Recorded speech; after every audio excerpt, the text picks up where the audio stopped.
Akari. Hey! What the heck? Akari. Oh, the title call. This video is... Don't forget to subscribe!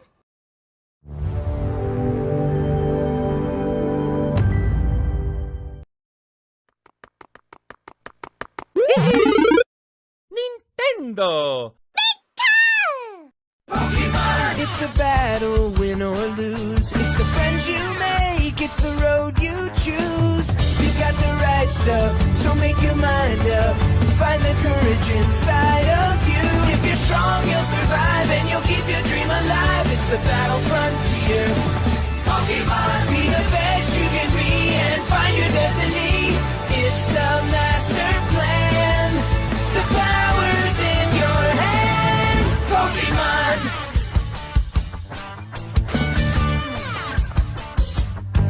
You've got the strength to win it, so stay in it.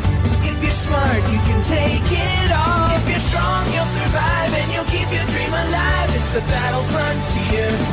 Pokémon, be the best you can be and find your destiny. It's the master plan. It's the master plan. The power's in your hand. Pokémon. I'm Reika Nishimura. Welcome back to our review series of Pokémon the Series anime and the Team Smash Halloween specials. In this video, we'll be reviewing the first episode of Battle Frontier, Fear Factor Phony. So let's... Get this party started! Ah, spoiler alert!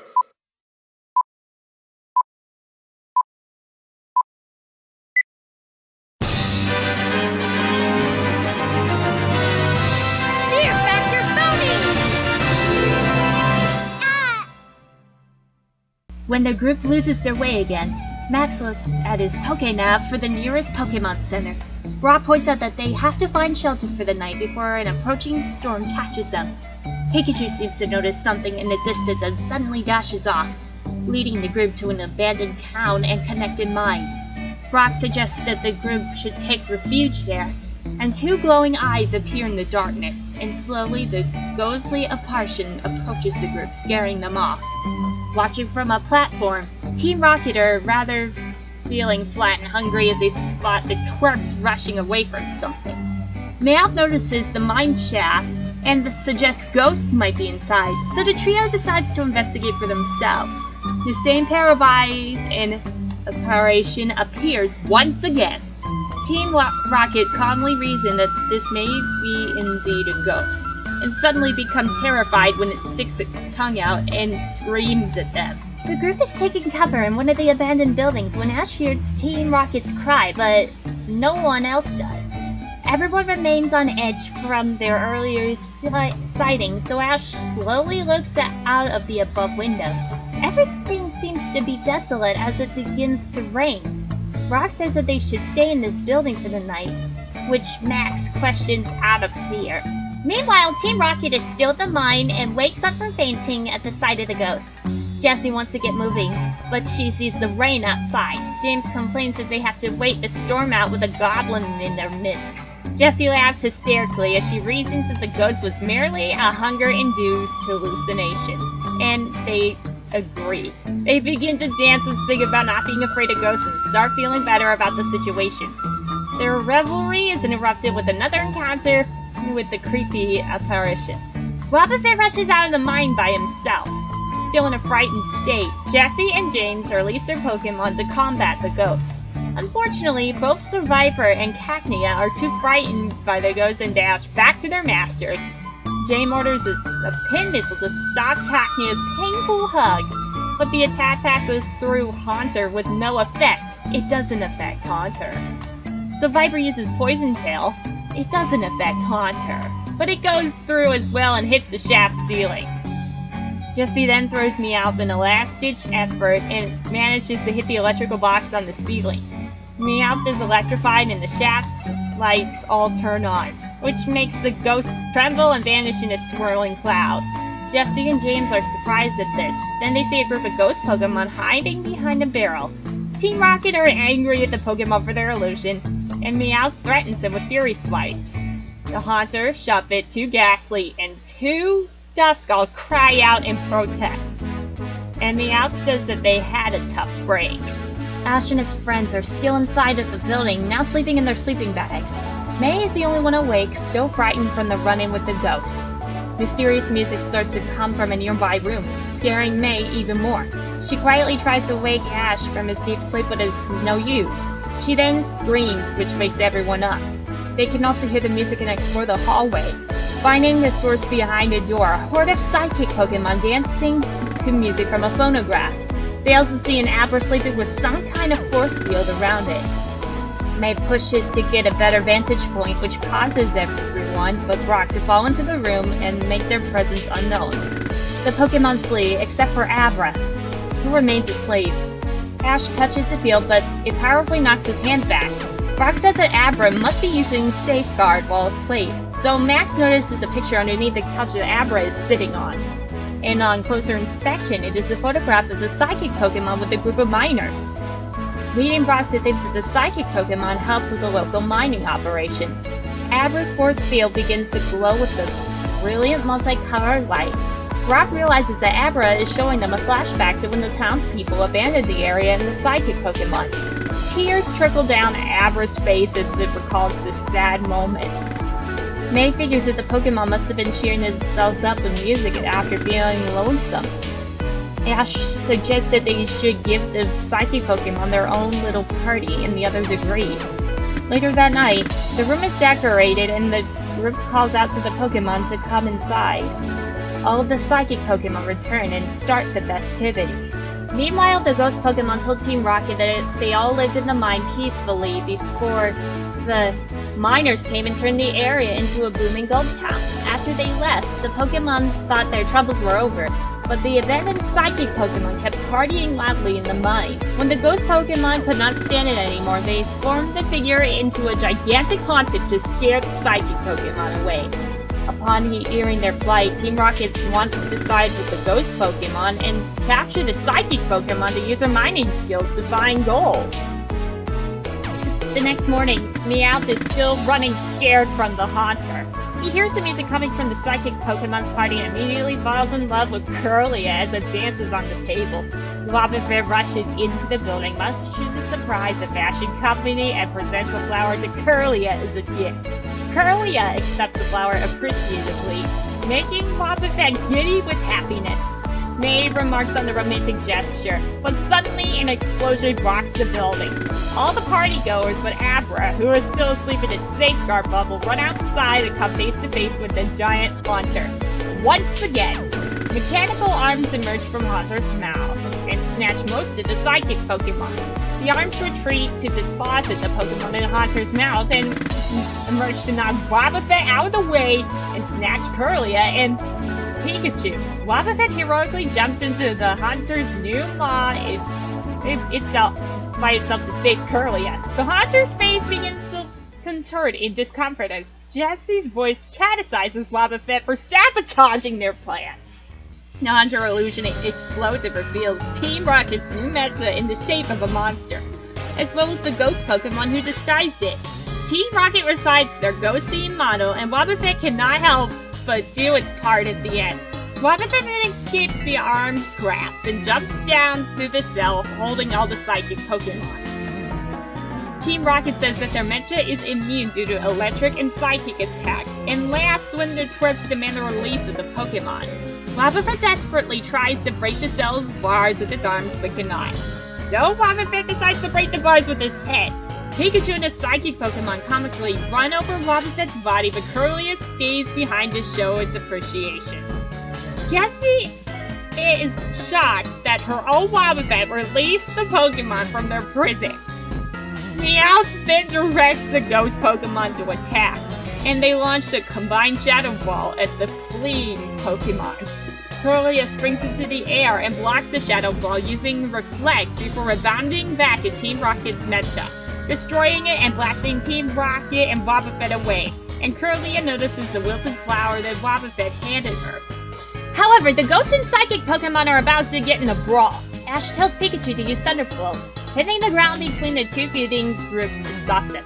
The Pokemon are stunned, but do not listen to Ash's pleas for peace.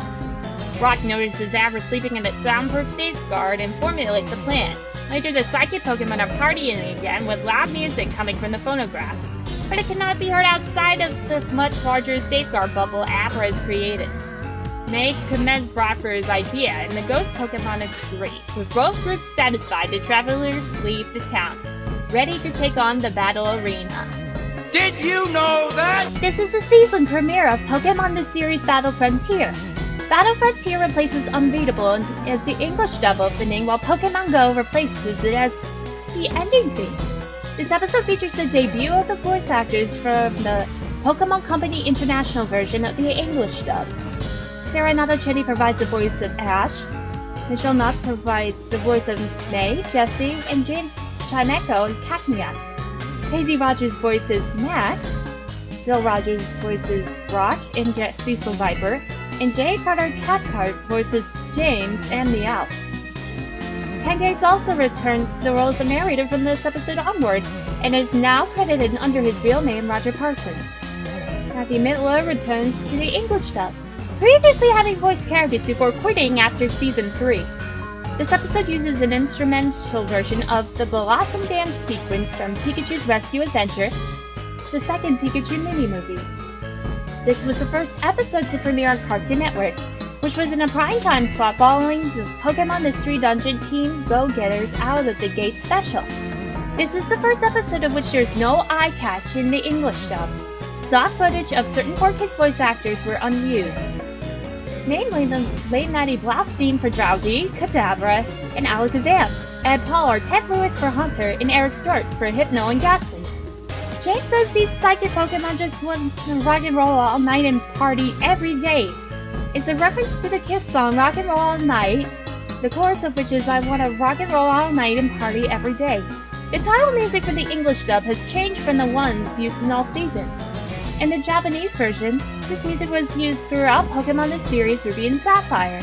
This is the last episode in which Chimeco recites its name at the end of Team Rocket's motto. And this is the first time that Wobbuffet is actually seen being offensive. However, in the games, both Wobbuffet and Kirlia are in an amorphous egg group, meaning that they are able to breathe. In Meowth's explanation of what happened between the Ghost and Psychic Pokemon, Abra's eyes are seen open. That is something rarely seen.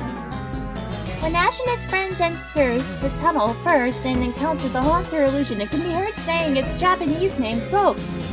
This is possibly a dubbing error. In this episode, Safeguard is shown to have the capability to be soundproof inside. The Japanese title is an allusion to the Japanese title of Episode 24, Ghost vs. Esper. And this episode marks the most recent anime appearance of Kadabra, whose absence since then was most likely the result of a lawsuit from the Israeli magician Uri Geller, who claimed that Kadabra was an unauthorized and defamatory depiction of himself, until the lawsuit is lifted last year. The 2 paragraphs of text introducing the series in the opening animation have been restored. This is the first time in the original Japanese version that the cold open was made for this episode. The dub started it back in a goldenrod opportunity 262 episodes earlier. The structure of the Japanese broadcast changes before this episode. It was Pokemon Trivia Quiz Question, opening theme, sponsor listing and commercials, introductory scene, titles card, first half of the episode, eye catch, sponsor listing and commercials, second half of the episode, ending theme, commercials, next episode preview, Pokemon Trivia Quiz answer, sponsor listing, and commercials. It is now cold open, opening theme, title card, first half of the episode, eye catch, sponsor listing and commercials, second half of the episode, commercials, ending theme, Pokemon Trivia Quiz Question, commercials, next episode preview, Pokemon Trivia Quiz answer, sponsor listing, and commercials. But in the original Japanese version, Meowth and Brock mentioned that the ghost Pokemon are using Confuse Ray to create the ghost image. The English dub doesn't even mention it, however, which is very confusing. Now you know! Overall, I think it was a good way to start off the Battle Frontier arc. But either way, let's give the Factor Phony a 2.9 out of 5, and this episode's rating is a 6 out of 10. Next time, it's the Great Pumpkin Charlie Brown, the best Halloween of all time special review.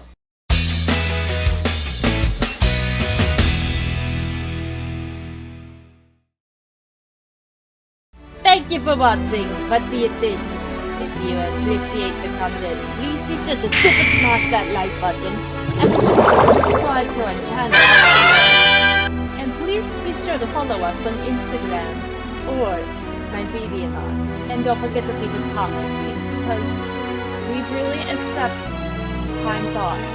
But we here do not allow any trolls or hurtful words or any other terrible meanings necessary allowed.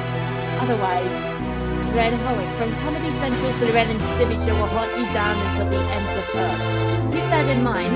Be sure to subscribe to our channels and click the notification bell. You'll never go to miss a video the second it goes live on YouTube and Google. With that being said, thanks for watching and I'll see you all next time. Have a nice day!